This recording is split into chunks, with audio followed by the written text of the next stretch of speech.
Welcome back, folks, and thank you for joining us for another soul-driven interview. Today, I'm excited to introduce you to Lea Chapin, a divine oracle, a direct voice channel for the Ascended Masters and angelic realm. Did I say it right? You did. You did good. Thank you. Thank you for having me. You did great. Absolutely. Yes, it's wonderful to have you. Thank you for being here, Lea.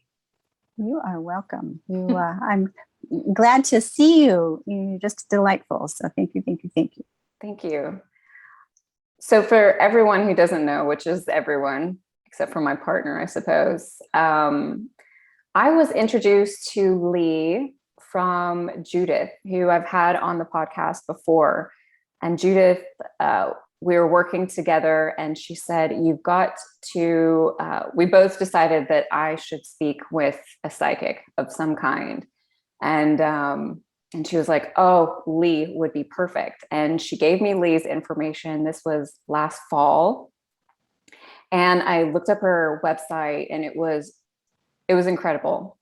Serendipitous, of course, how it always is. I read about her bio and how she works with Jesus and the Ascended Masters, which I've always had such a big heart for Jesus. And then so much more about her background, the Akashic records, just a number of things. And I thought, yes, this is perfect. So I was fortunate enough to have a session with Lea, and she's amazing. And I'm so excited to have her on the website, on the podcast, because, well, she has a very unique background, and we're going to get into that in just a moment. But first, I like to start with the question I ask all my guests. What makes you soul driven? Well, when you asked me that question before the interview, I was like, And then it's like, I was born that way. I know I was born that way because when I was 10 years old, I remember thinking, I'm going to do something important in my life, but I don't know what it is. And at 10 years old, you're still playing with, well, I was at that time, my trolls and my Barbie dolls. And I used to sit under my tree and, it was that vague feeling. And then in 1993, I started channeling the masters, and there you go. So I think my soul was directing me at a young age, preparing me for my future, as our soul is preparing all of us for our future. But I just remember that vague feeling sitting underneath my tree 55 years ago. So it's been a long time ago. So you just always knew. You always felt like you were supposed to do something special? Yeah, I just had that vague feeling. I forgot about it, really, to be honest. And then it was one of those fleeting things, that came through when I was a young girl. I remember thinking that. But when I wrote my first book, The 12 Master Teachings of Christ, back in 2003, that was in the forward of my book. And so it just triggered that remembrance when I started working with the Holy Family and Jesus and began that journey with my work now, that it's like, oh, that was what I was feeling, back when I was 10 years old. So, did you have like any understanding of it back then when you were 10, that it would be something spiritual that you would be doing? No, absolutely not. No, I'm still playing with my Barbie dolls. Okay. That's fair. Jumping rope, whatever kids do it when they're, 55 years ago.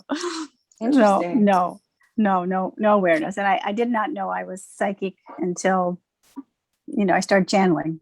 So that I did not know that I had these abilities until 1993. So I didn't grow up with intuitive abilities that I remember or recall. I was just living my life, doing my thing. And then I always believed in God and was interested in metaphysics in my early 20s, but I had no clue what my journey was going to be. So it's been an interesting journey. That's for sure. Okay. So did you grow up in a religious home? Did you have any relationship with God when you were younger or anything of that nature?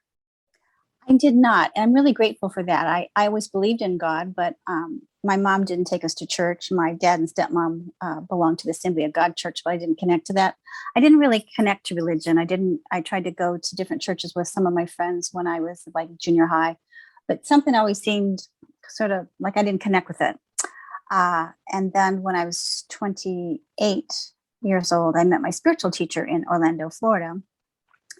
And then she introduced me to metaphysics and spirituality, and that really clicked with me. I understood that that was what I was searching for. But in terms of religious background, I'm really glad that I don't have a religious background, so I don't have anything to like deprogram from.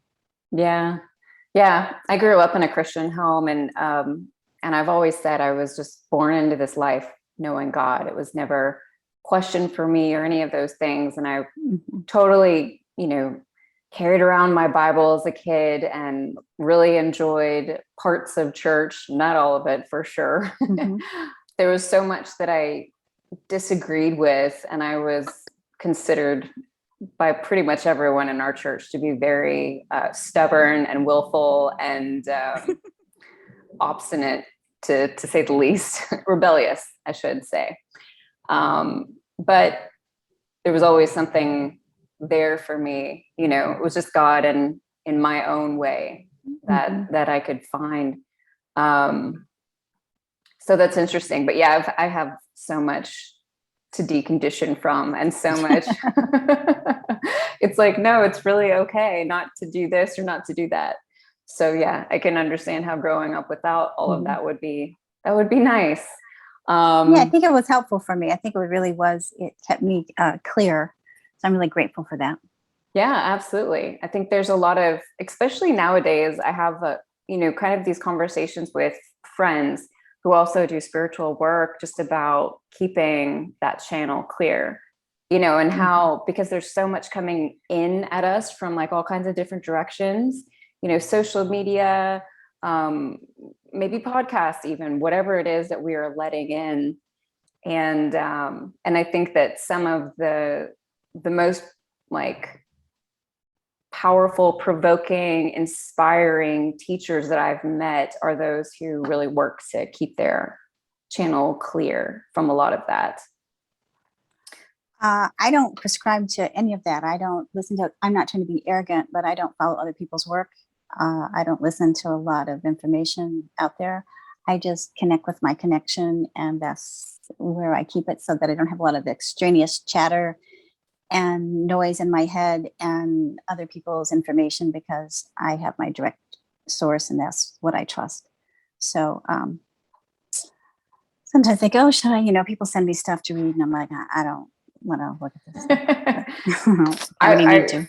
And so, I'm glad people look at my stuff. That's great. But, I'm not trying to be arrogant, but I'm just like, you're right.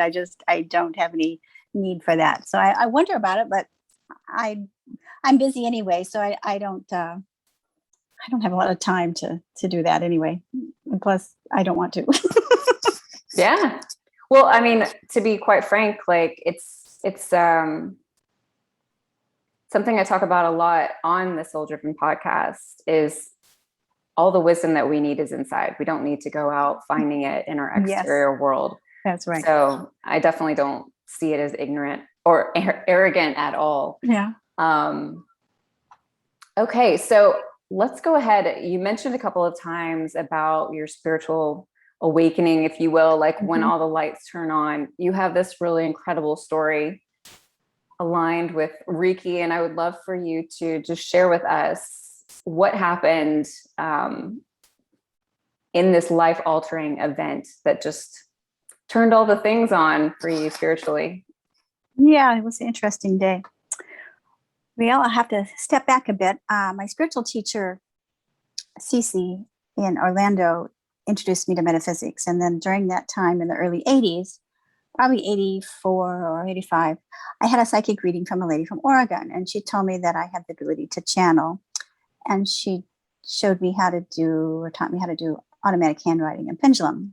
And I worked with that for a while. And then, like most of us, I just sort of forgot about it. I went on with my life and really didn't think anything about it. She had told me about my spiritual guide named Grand. And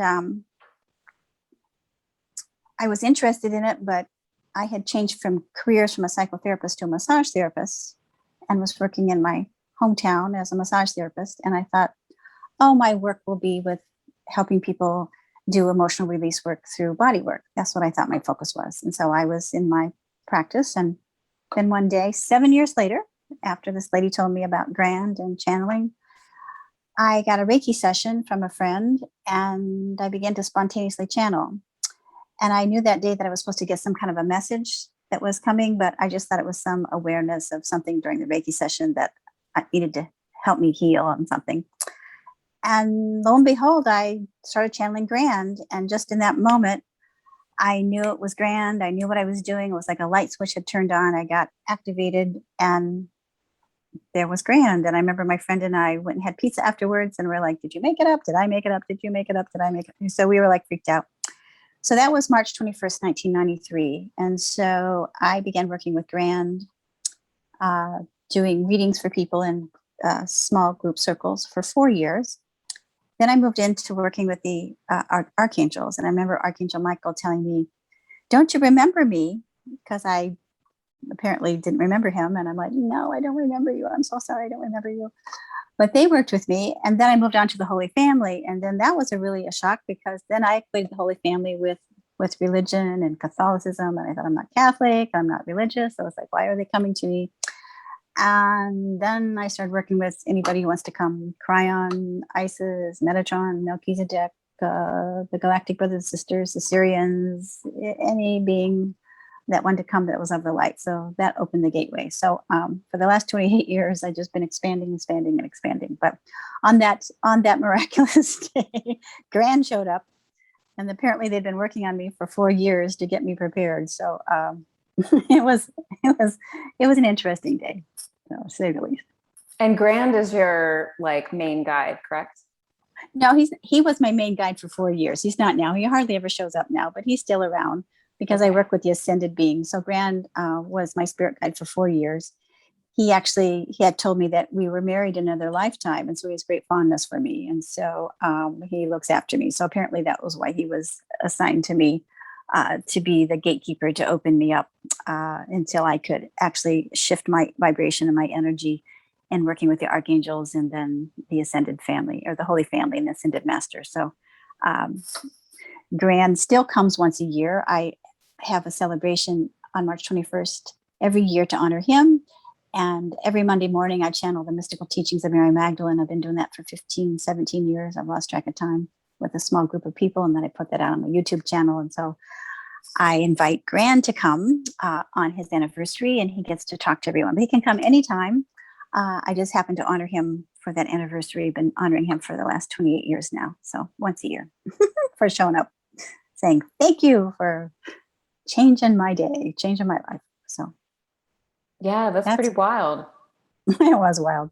So he told you that they had been working on you for 4 years to get you to that point. Is that correct? It had been 7 years since I had that reading with that lady. So it'd been approximately 7 years. So apparently they had been changing my energies, upgrading my energy, downloading me with information, or reactivate, whatever they do to get you prepared to be able to shift my energy to be able to channel. So I don't know how it all works. I just know it just does. Somehow they changed my vibration and I was able to do it. It was like they tuned me in, I was like the radio. You turn in the dial to get your favorite station. So apparently they were fine tuning me so that I could, tune in to the higher beings. So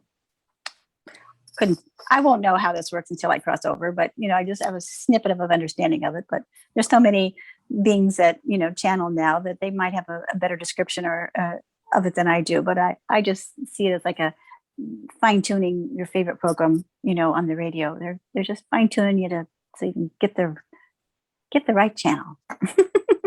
So do you think then that in order to, like, I know, like when I go in to read the Akashic records, I know that I'm elevating, my frequency. I know that I'm going to a different dimension to like channel the Akashic records. Is that kind of what you're talking about in regards to like they were working on you to bring your vibration up so that you were like at a higher vibration sort of Mhm. naturally at all times so that when you wanted to channel, you could?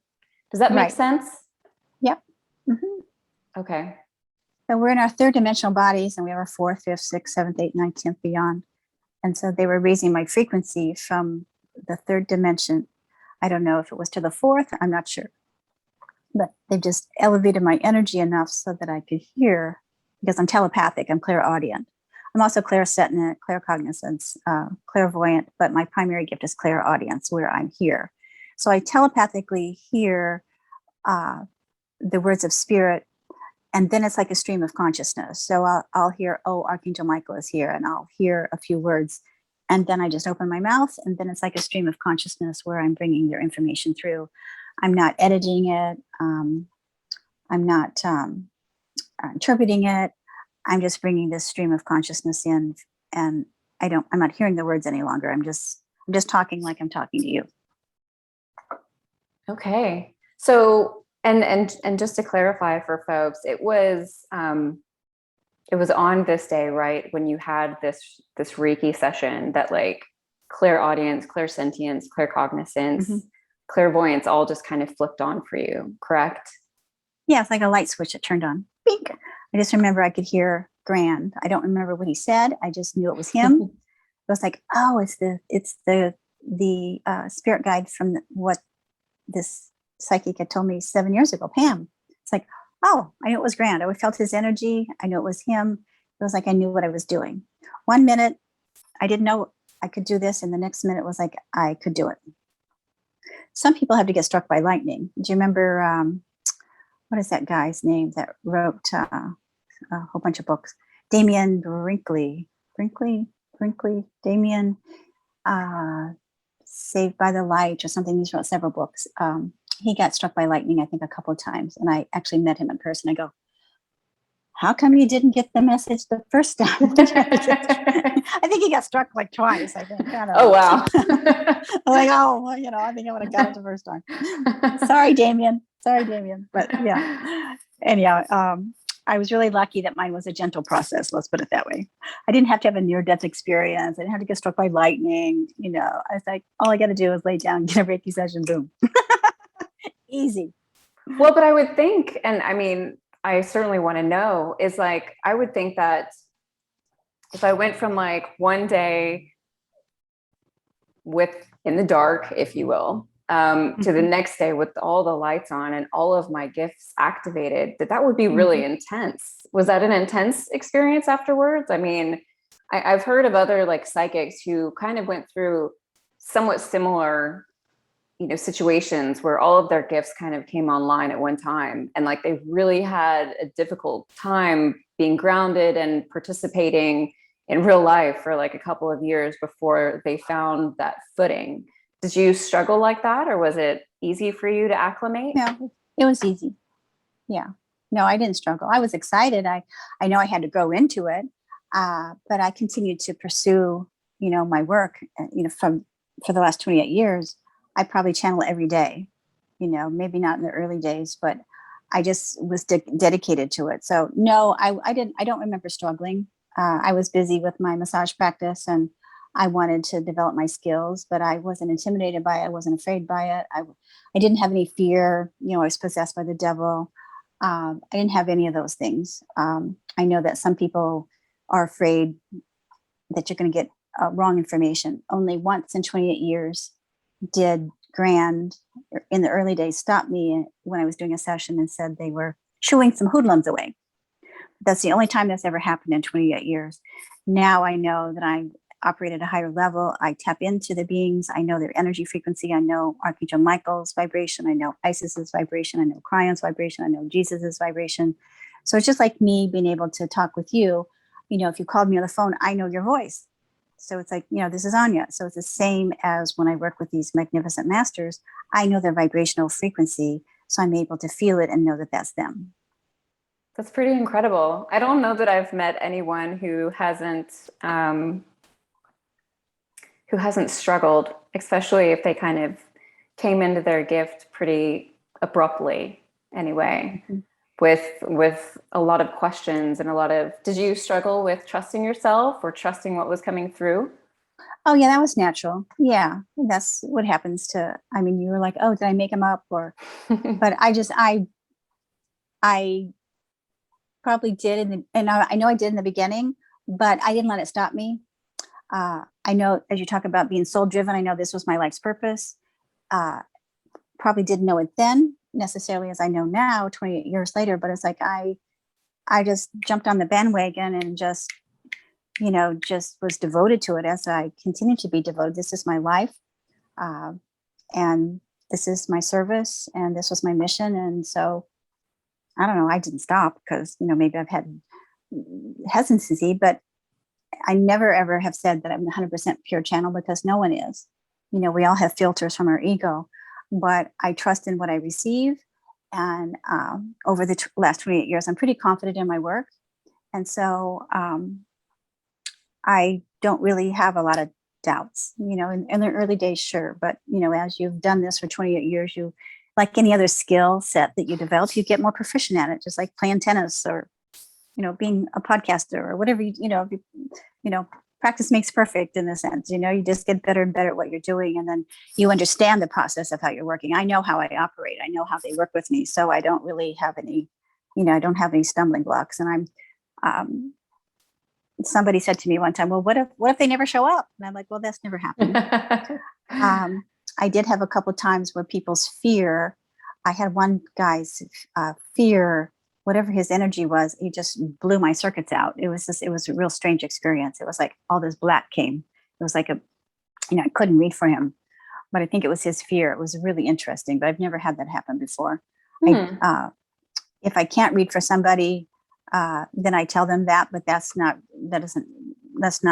even happened 5 times, in 28 years. That's So interesting. I'm persistent. I just keep, moving through. Clearly. I think that's awesome. I think it's very cool. I mean, whenever I've heard these stories about people just, again, abruptly stumbling in, the lights turning on and them struggling, I'm thinking like, man, I would love that. Yeah. I would have had fun, I think. It's not been my experience. So it's been more like building a muscle for me.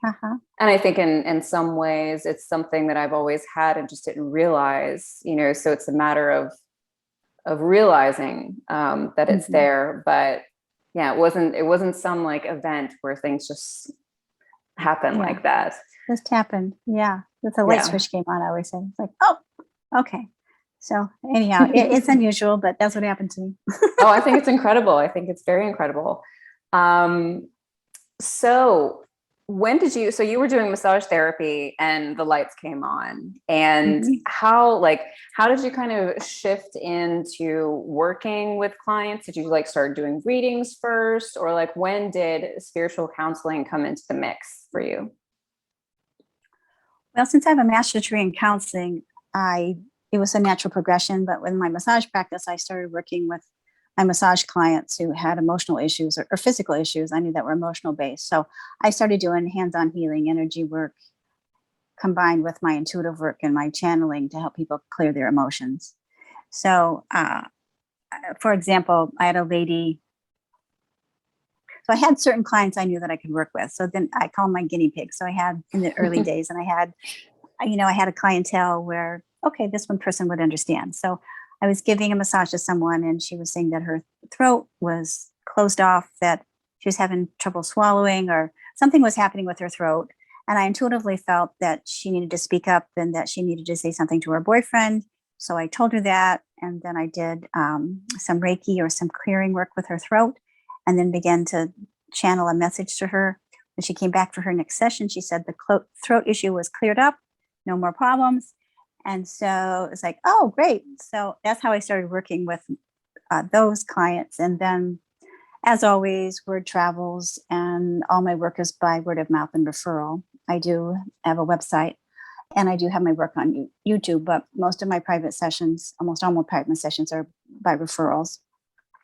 So just through the past 28 years, I don't remember how this all happened. I just, somehow people started coming to me and the doors started opening for me to be able to do my spiritual counseling. So I combined my psychotherapy skills, education, and training with my ability to hear spirit. And then I work with people helping understand aspects of their life they're struggling with. So they're coming with health issues or relationship issues, or need guidance with their career, or they need guidance with on their spiritual path. Then spirit will come in and bring the information to help them, assist them from what I call a higher spiritual perspective. So it's spiritual counseling in the sense that I'm not just doing the counseling, but I'm hearing, they're bringing the higher wisdom through. And then people seem to understand the tickings of my work and pass it on to other people. Yeah. Yeah. It's pretty incredible how that seems to work, how that seems to unfold. So you work with, of course, the Ascended Masters and the angelic realm. Can you explain to us what the Ascended Masters are for those who don't understand? Well, the Ascended Masters are many human souls that have incarnated on the earth that have moved through their self-mastery, such as Mary Magdalene or Mother Mary or Jesus, Master Hilarion, Serapis Bey, Paul the Venetian. So these beings have lived on the earth and they've gone through incarnation cycle after cycle and have mastered their soul lessons to be able to ascend into higher consciousness. Now they're working with us on the other side, helping us humans to also ascend, to move through our own self-mastery, our soul lessons, so that we too, because we are masters, but we're just remembering our true divinity. And so they're helping us to move back in to that I am presence and be able to not only help ourselves, but be able to assist humanity in moving through this ascension process that's taking place now in this new golden age of enlightenment into this new earth. So that's who they are. Okay. And the Ascended Masters, so I've always been curious about this, and I'd love to get your take on it. Maybe you know, but like, so they've all lived human lives. Is that correct? Mm-hmm. Uh-huh. They've all incarnated on this earth. Right.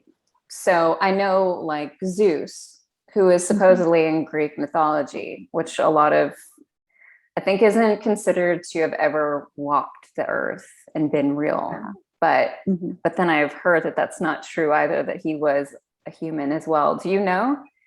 Like there's a couple of people like that? Yeah, I do not know. No. That I do not know about Zeus, because I haven't channeled him, so I do not know about him. That's fair. Yeah, there's a psychic that I know a bit about her work. She also has a podcast, but she had written a book about Ascended Masters that I got. And I was really blown away, like to see names, and they're like Isis and some of these names that we've heard about like through history, but I never even realized they had actually incarnated as humans before. Yeah. Kind of blew my mind. Yeah, they're here. They're here helping us along. So helping us with a helping hand. Each one teach one, each one lead one. So, we're here down here doing our work and they're up there assisting us, and they've been through the drill, and so they're helping us. Well, I need it anyway, so bring it along. So I wanted to ask you, on your website, it says that you're an oracle of the Akashic records and a soul seer. So I'd love to have you explain like what that means, and also to learn more about like your own work with the Akashic records, just to better understand that. Well, I work with the Akashic records with the Ascended Masters, and so Archangel Michael particularly will work with me, and he will channel the information. So I'll go into the Akashic records, or they'll be opened, and Archangel Michael will actually access the information through my voice to help people understand their past lives that are affecting their current life. So I'll help people understand the predominant lifetimes that are affecting or influencing their life, and the patterns and the archetypes that are in need of being looked at and cleared and healed. So I work directly with Archangel Michael in the Akashic records. So it's not just me alone doing that. But I see myself as a soul seer. I call myself as a soul seer because I actually work with the soul, and I'm actually able to channel people's individual soul. So I'm able to see, feel, sense, and tap into one's soul and help them to understand their soul purpose and their life lessons, not only through the Akashic records, but when I'm also in doing a regular channeled reading, I'm able to tap into that energy of one's soul if that's what's being called for. Interesting. So when you say you're able to tap into the soul, like, do you mean like getting down to the very like root of who someone is? I mean, obviously the soul, right? But well, I'll stop talking. Is that what you mean? Like when you are able to see the soul, that you can see down to the very core of who they are and share with them from that point of view? I'm able to tap into what I call the soul matrix, where when I see the soul, I see it like a round circle in many ways, and I can see all the different lifetimes that are like spokes on a wheel, and I can see all these energy frequencies that are affecting and playing a part of the whole hologram of our oversoul. So I'm able to simply tap into that energy of the soul, and then whatever information needs to be extracted for that person for their highest good or what they need at this time in their life that they're working on or they need to have guidance with, then I'm able to go in and then extract that information. So literally I'm channeling someone's soul, but at the same time I'm also seeing the different essence or the different essence selves that are affecting one's current life. Okay. So when it comes to someone's like soul purpose in this lifetime, is someone's purpose something that is kind of concrete?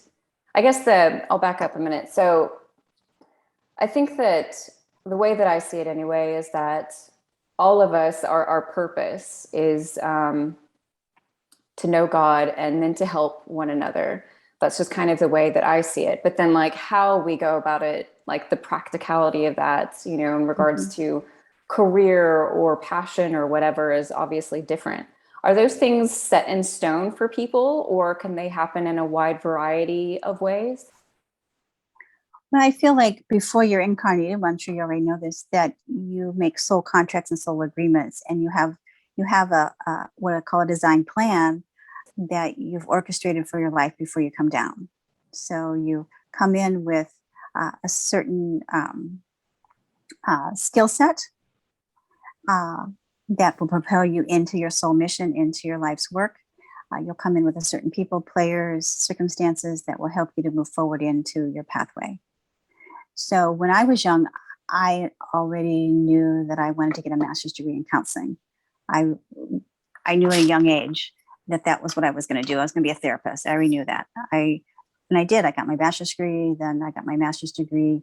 Then I worked in the field for 10 years, and then I moved out of it because it was really stressful.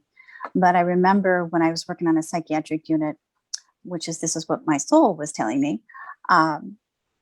Wasn't aware of it at the time, but I had an awareness that there was a better way of helping people than what I was doing. So I was working on a 15-bed short-term psychiatric unit here in my hometown. And it was just one of those epiphanies. It's like, there's a better way of helping people. Well, when then I started channeling and now doing my spiritual counseling work, it was my soul purpose. That was my soul telling me that there was more to what I was doing. So I'd already, had made the decision at a young age, oh, this is what I'm going to do. Then I got my schooling, then I worked in the field, but then my soul had more for me to do. So that way, then everything is progression of moving you into your soul pathway. I just happen to be fortunate for me that was easy, where some people, maybe that may not be so easy. They might have other distractions or other lessons that they have to find before they move into their soul pathway. But I always ask, follow your passion. And as you follow your passion, as you know, then that will lead you to, what you're called to do. I have to ask you, I am really curious about, so from my, very human perspective, like we talked about kind of in the beginning where you felt like, you were here to do something unique, special, whatever the case may be. And then of course, fast forward into time and you're working with ascended masters and these sorts of beings. Like, did you ever struggle with, I don't know if it's ego, I don't know if it's whatever, in regards to thinking like, am I good enough to do this? Am I like, how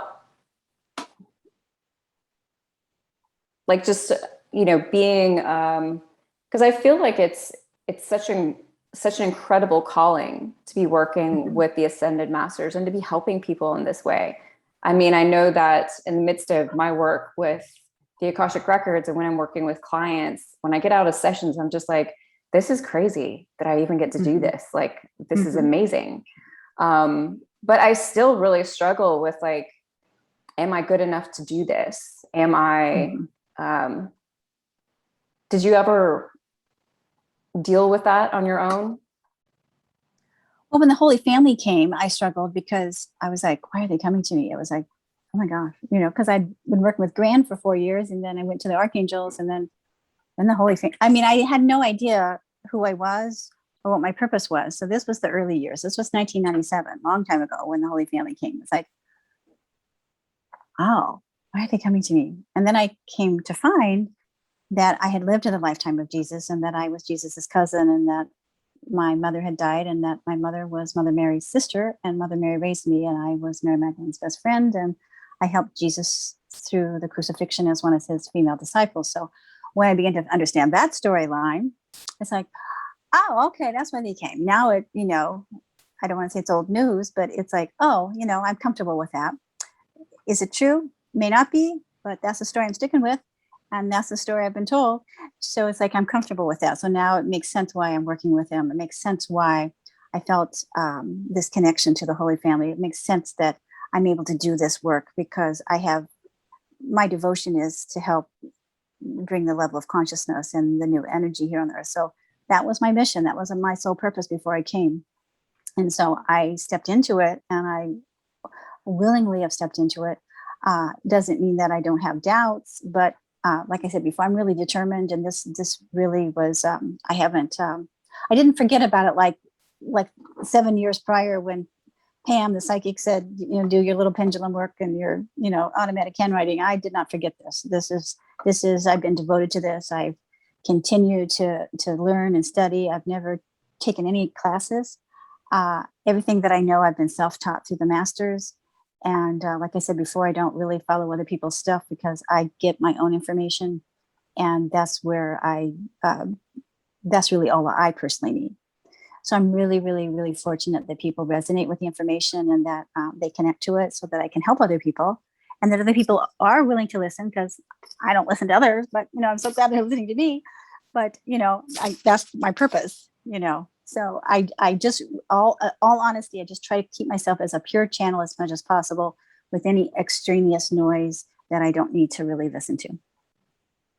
I love that. There's been a couple of times already when I've been like, okay, so who were you in your past life where you came into this life and the lights just turned on, and you just kind of, it feels like it was just so natural for you to step into this work. It just, like, I don't feel any sort of tension or pressure or anything like that for you. Yeah. So no, it isn't. And that makes sense. Yeah. And I do it with great honor and respect. I may talk about it easily, take it for granted, but this work is sacred to me, and it often brings me to tears because I know how sacred this work is and how blessed I am to be able to receive this. I know it's easy for me to do this. I always tell people I'm not good at lots of things. I mean, I'm not good at lots of earthly things. I don't think I'm just not. But I'm really good at this. And so it's like, okay, good. I'm glad I'm good at this, because I don't have a lot of connection to earthly stuff that other people do. I'm not a very good cook, and I didn't get married till I was 50, and I didn't have any kids. And so I didn't do a lot of what other people did. I never had a lot of earthly interests. Since the last 20, my whole focus is on spirituality. I have like one track mind, but it's easy for me, and I'm grateful that I'm able to do this. It'd be nice if I, had some other talents, but, I don't know what they are. So I don't know what they are. But they might distract you if you did, I think I don't know. I think, at least for myself, growing up in life, I've had multiple options when it came to doing different things. And that hasn't always been the best, because then when you have more, then you have more options, and then you have more decisions to make. So I think I don't know, that it feels, like I said, it doesn't necessarily, like, I wouldn't have even thought that you made it sound like it's easy, just that it just fully flows for you. It's in complete alignment, with Yeah, it who you does. are. Yeah, it does flow with me. I can channel it instantaneously. I mean, I can channel, I don't have to. I just always start with a prayer, but the flow was always there. I can do it just like that. Um, but I work with it in sacred purpose. I don't ever misuse my skills or my gift. I don't use it for fun. I don't use it for entertainment. I use it when I'm working. And so when people ask me, "Oh, you're picking anything up on me?" It's like, I'm not on all the time. I don't, in some ways I am, I can be, but I don't choose to be because I do still have to, do my mundane things that I do here on the earth plane. I can do it, but I don't choose to be because I don't, and for me, I don't think it's healthy. I think that you have to have boundaries in terms of working with this energy because it can drain you. It can be really hard on your body. And um, I get, if I have to be careful because I'll get tired easy.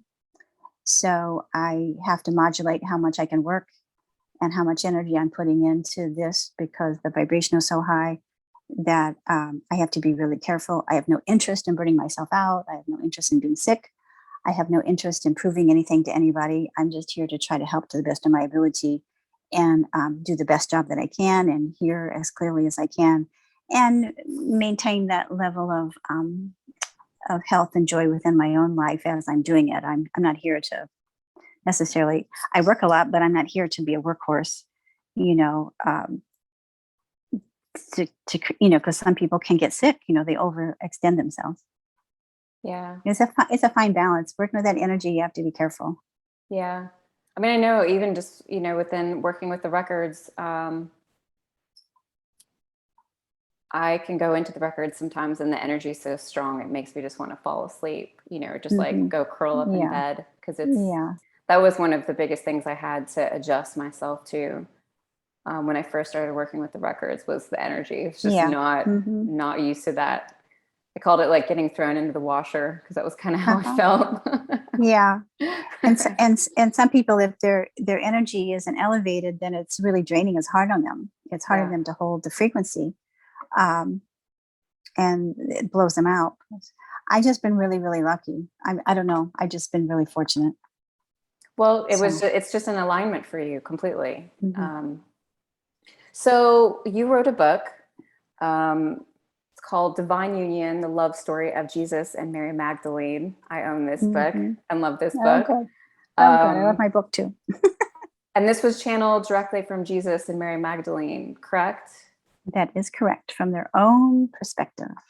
Yes, yes. Yes. Yeah, I loved how it was like his perspective and her perspective and like kind of going back and forth. I thought that was great. Yeah. It's a very heartfelt love story with a message. Let's put it that way. What was it like channeling through the story of Jesus and Mary Magdalene? What was it like? Yeah. Well, I've been working with the Holy Family since 1997, so I'm familiar with it. It was the chore was getting the storyline right, and making sure. I don't consider myself a natural writer. I consider myself a channeler.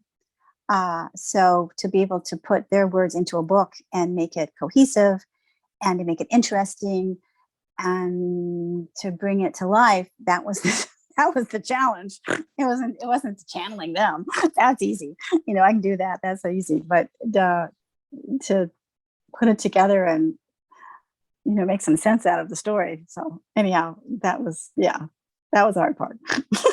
Would you I can definitely see how that would bringing that kind of a story into this kind of a world would have some challenges attached to it. I did. The only challenge I really had, emotional challenge, was I had hesitancy of what would people think, and would people criticize me, or were people ready to hear the story, or people would believe me, or people would try to hurt me, or whatever it is. I had to have, not have to have, but those were the challenges of that I had to reconcile before I put the book out. I've gotten so much positive review from the book, and so many people telling me it's helped them, and it's helped them tremendously, that I don't even, this has been out now for 4 years, came out May of 2017. So it's been 4 years. So I've only got positive feedback. I've only got a handful of people, of naysayers, that have sent me little notes, but I don't pay attention to it, because I know that this was what I was supposed to do. And I don't know if it's a 100% accurate story. I'm not saying it is. I'm just saying this is what came through me. This is what I was to share. If it resonates with you, then great and fine. Perhaps this is another alternative storyline, but I'm sticking with my story, like I said. So this is sticking with my story. And for those who haven't read the book, can you give us kind of an overview of what the story is? It's their life as twin flames and how they came into this lifetime to bring forth the sacred balance, the sacred divine union within themselves. It talks about them being childhood friends and how they helped each other before, during, after the crucifixion, how they married, how they had children, and that how Jesus didn't die after he was on the cross, that he actually lived on, that his mission was to help us to show that you lived in spirit, you're able to ascend your body into higher dimensional frequency, but he physically lived on. But the premise of the story is that they came together to begin to unite and partner within themselves, that they held the template for the sacred feminine and the sacred masculine energy 2,000 years ago. They each held that template or that archetype, and that they came together in the love story to begin to partner with themselves, because that's really what we are here to do. We're here to come back into union with ourselves, to return to our wholeness and our oneness, to our I am presence. Here on the earth plane, we have forgotten our oneness because we came down here to we remember. And so we've got entrapped in separation, but we also, because this is a planet of love, we are focused in some ways with love in romantic ways versus divine love. So we get focused on finding love, and we're focused on love, love, love, love, love. That's why we like to watch The Bachelor and The Bachelorette, which is, some of my, even though I'm, do my work, those are my, little frailties. I love those little silly programs where they're searching for love, all in the wrong places. But, we're obsessed with love. And so the storyline was for us to be able to partner with ourselves, find the balance within ourselves of the male-female essence.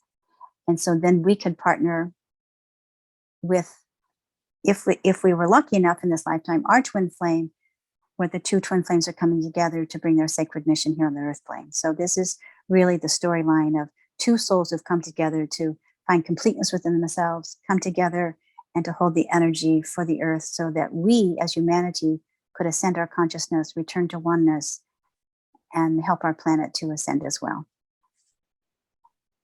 So what was, if you could just share a little bit with us in regards to, and you kind of touched on it a little bit, but what was Jesus's true sort of purpose and mission outside of what the church has made it, the Christian church, I would say specifically, has made it out to be? He always talks about his mission was bringing love, forgiveness, and peace to humanity. He held the template of love, forgiveness, and peace, so people could ascend from the human emotions, the lower consciousness, to be able to ascend into the higher frequencies, into the higher realms of consciousness. So his primary focus was helping us to find self-love within ourselves, to forgive those who've trespassed against us, and to be able to understand that death is an illusion and that we continue to live on, that we're here by divine appointment and divine purpose to be able to serve with the greatest and purest of love, and that we can do as he did. So he was our brother, showing us the way, leading us. But it was about love, compassion, peace, and forgiveness. And I wanted to touch on just kind of briefly, I'm not sure, because I know you said you stay out of all the hoopla online. There's a lot of, I mean, twin flames has become like the most trendy thing. Everyone wants to connect with their twin flame. And That's because they're still into this romantic thing. They're still in that lower frequency of the third dimensional reality. So it's all good, but there's a higher purpose for that. well, I'd love to hear like what your definition of twin flames is. Well, my understanding, and I may not be 100% accurate, but as a spirit, that we have two aspects of ourselves. We have our male essence and our female essence, and that we got sparked off. And so that other half of ourself is our twin flame. So originally when I met my husband, I was in meditation. He was sitting next to me. I felt him as the other half of me. It was really interesting. I could feel that he was the other half of my wing. I thought, oh, isn't that interesting? Didn't tell them that because I just hardly knew him. But so he and I come together. It isn't perfect. It never was. And yet we've come to mirror to each other to hold the love for us to grow spiritually into of what we need to go into. So twin flames isn't always, it's like soulmates, that isn't always easy breezy or perfect. Again, I think we continue to have that romantic notion of twin flames that you're cringing at. But really it is there that it's the other half of us that we're holding the frequency for our greater mission together, that we have a greater mission together. And if we're lucky enough to be with that person this lifetime, or some of them, they say, or, some are incarnated on the other side, holding the space of love for us as we're incarnated. So regardless, the other half of us is helping us with our soul mission, either if we're, in spirit form or, we're in physical form, that we've come together in that purpose. That's my understanding of it. That's how I look at it. That may not be accurate, but that's how I see it. Sure. So do you have any advice in regards to like how to recognize a twin flame, or to know if one is a twin flame versus like a soulmate or a karmic partner? And I do not, except just for me, I felt it. I was in meditation. We were doing meditation, but I could feel it. For me, that, I didn't make it up. So it's like, oh, okay. So it felt different than someone who was a soulmate. Soulmate can be, you and I could be soulmates. We're from the same soul family. But again, for me, a twin flame is someone who's on this sacred mission together. Like Spirit had told me that Prince Harry and Meghan are soulmates. Are not soulmates, but they're twin flames. Right. But they have come in with a specific reason, a specific purpose. So it's for people who come together in higher mission. Again, it doesn't mean that things are easy, but you've come with a higher mission.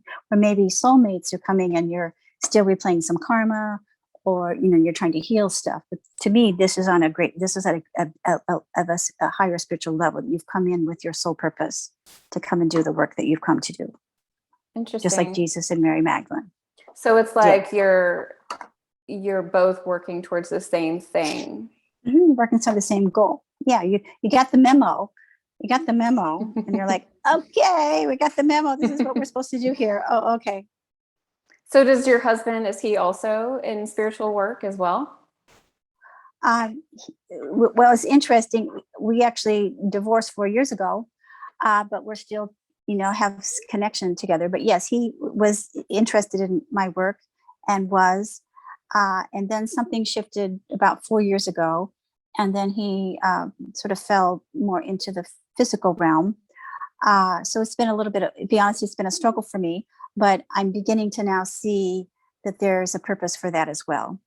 So for me, it's all about coming into balance, which leads us into Sarah's book, which is the daughter of Jesus and Mary Magdalene. I'm writing a third book, which is in some ways a sequel to Divine Union, where she's coming in as the template of the divine balance, where Jesus and Mary Magdalene, in a sense, struggled to find their balance. She was born into that balance. And so now Sarah's coming to help us to return to balance, because we are in challenging times, and that it's very important in this ascension process that we return to balance. So I'm going back to Don, my husband or former husband. I believe that our separation was for me to be able to come back into union with myself, because I was originally told I didn't get married till I was 50. So I was very independent. So I was told that I was supposed to become interdependent or dependent some way. Priestess Isis came in and I'm like, no, no, no, I can't do that. I can't do that. I can't do that. And then one day I was actually giving a massage and I heard in my head that I was supposed to get married. We were going to Hawaii to a church conference and I heard we were supposed to get married in Hawaii. It's like, it's time to get married. I'm like, oh, okay. So I tell Don, oh, we're supposed to get married in Hawaii at the church conference. I'm like, what? So lo and behold, we did. Very romantic. Uh, and then, yeah, so crazy. And then all of a sudden, out of the blue, it was like, okay, things changed between us. And now I'm told that I was able to become more interdependent or dependent upon him. And now I have to go back in to find that balance of the balance between dependency and independence being whole and complete within myself. So this is partially why Sarah is writing this book. And so I have to go through this to understand this lesson. So my thing is, make up your mind. What do you want me to do? Make up your mind. What do you want me to do? But, it's been a challenge, but whatever. It's just a part. So now I'm understanding this is his sacred contract to help me, which I'm probably helping him, but he's helping me. And it was most interesting. Just a few nights ago, I heard his higher self say to me, I'm sorry, forgive me. So, because on our humanness, we get stuck in our humanness and then we get comfortable with where we're at and depending on people. And, I've known Don 22 years. So, but I heard his higher self forgive me and I knew what that was about. So we're playing on other dimensions here of what other forces are playing that we're always not aware of here in our humanness. You understand what I'm saying?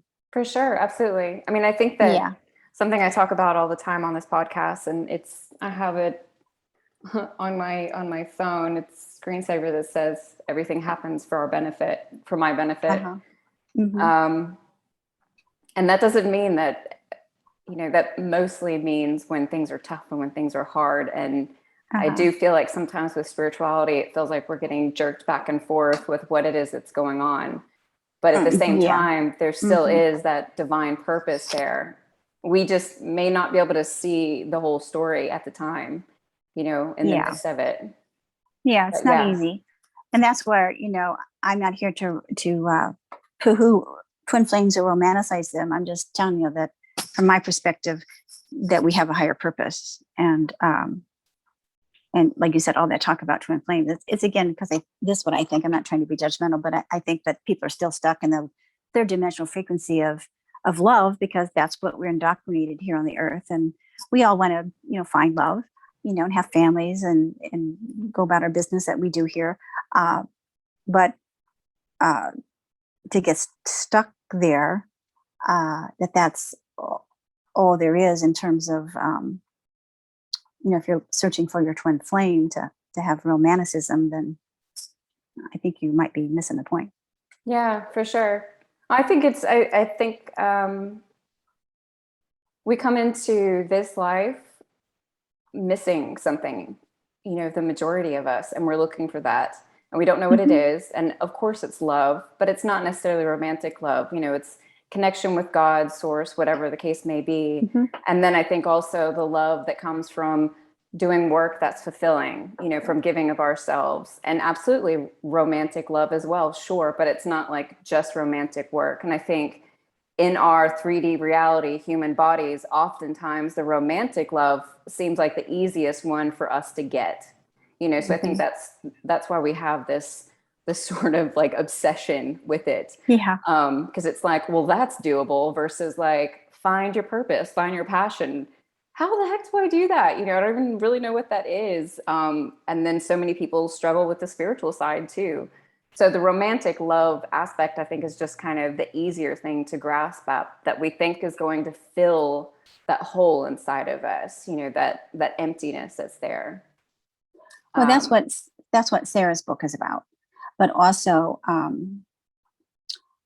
there's a book called Many Are Called, Few Are Chosen by, I know our time is probably running close, but Heather Ann Harder wrote Many Are Called, Few Are Chosen. I read it in the early 90s when I first started channeling. And there was a chapter there on the Great Conclave that was channeled by Lord Sananda, which is Jesus. And he had called all the light workers from different galaxies, star system, and planets to come forget their oneness and come to the earth plane, to go through the cycle of incarnation, to forget their oneness so that they could come to the earth and help Mother Gaia and move through their own ascension process. And a part of it is what we're talking about is that when we were in our full spirit essence, we felt love. There's no separation. But I call it falling from grace, when we fell from grace in the sense of we disconnected or we chose to come to the earth plane, then that's why we're searching for love, because that is the essence of who we are. So we're trying to fill it through human beings, where again, we're trying to return back to the God essence. It doesn't mean that we can't find love in physical forms, because we do, that's a part of it. But when we get caught up into that romantic ideal and we get caught in the hamster wheel, where people marry umpteen times, or they have umpteen boyfriends, or they just, keep searching for love in all the wrong places, it might behoove you to begin to take some look within yourself and find out, where the hole is, or where the void is, or what's missing. Begin to get real clear with yourself. So that's my understanding of why we're searching for this love, because we're really searching to go back to that energy that we felt when we were in spirit essence. Yeah. That's elusive here to us in human form. And yet we can have moments of it. We can, I'm not in that state. I'm not going to lie and say I am. I'm not, in that state, but I understand the difference to some degree. And I understand that it really takes work at working through these soul lessons and challenges to be able to move into self-love and to begin to master ourselves. So I'm 65 now, and I was a mess when I first started this when I was 28. I'm, over the years, my spiritual work has helped me tremendously. If the masters had not come to me, I don't really know what would have, where I would have been. I'm so, so grateful that they've helped me in so many ways in my life, that I'm sane, I'm grounded, I don't have a messy life. And I'm just really, really, really grateful for all they have done for me. It's changed my life. It is my life. And I want to share with others that they too can move through the journey. It's not always easy, but it is rewarding when you understand there's a higher purpose for your life, and you have faith, not fear. And you can move forward into your life knowing there's a reason and a purpose. And for me, this is what I do. I'm really lucky to find my purpose. I'm really, really, really grateful. So it's given me a lot of joy and a lot of happiness to be able to share this with others. So I thank you for allowing me to be on today. And Sarah's book is all about, moving into that. So that's the next book. Yeah. So before we jump into the lightning round, I'd love for you, this is your third book and you're working on it right now. So if you could just kind of share with us a little bit about, you touched on it a bit, but if you could give us the spiel, tell us what it's all about. Well, Sarah is Jesus and Mary Magdalene's daughter, and she's the missing Holy Grail.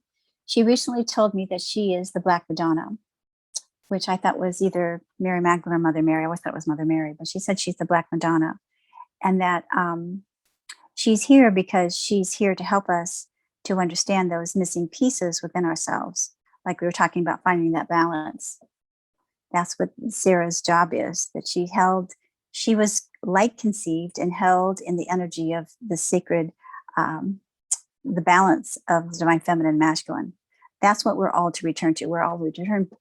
Remember, we got divided in our spark, the other half of our twin flame. We're here to unify that energy within us, in our spirit essence, to be able to hold that frequency and that light within us to the best of our ability to live in joy and remembrance of our divine spark, divine essence.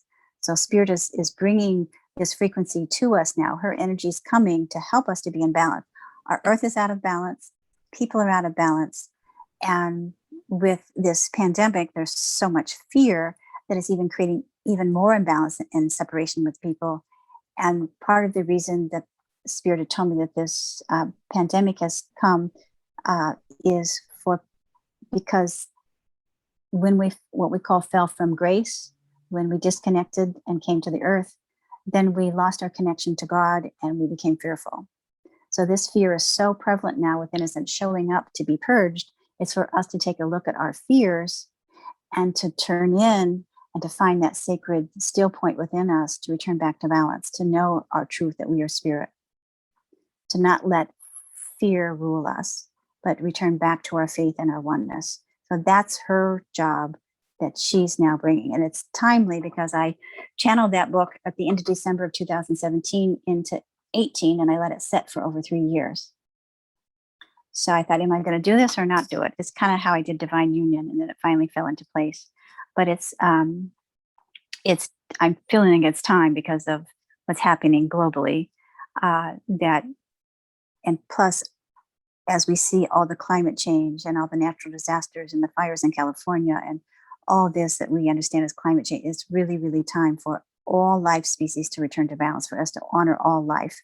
That's first honoring ourselves, honoring our planet, and being able to now live, enjoy, and remember us as spirits that we're here by divine appointment, and we're here to serve and to honor and to respect all of life.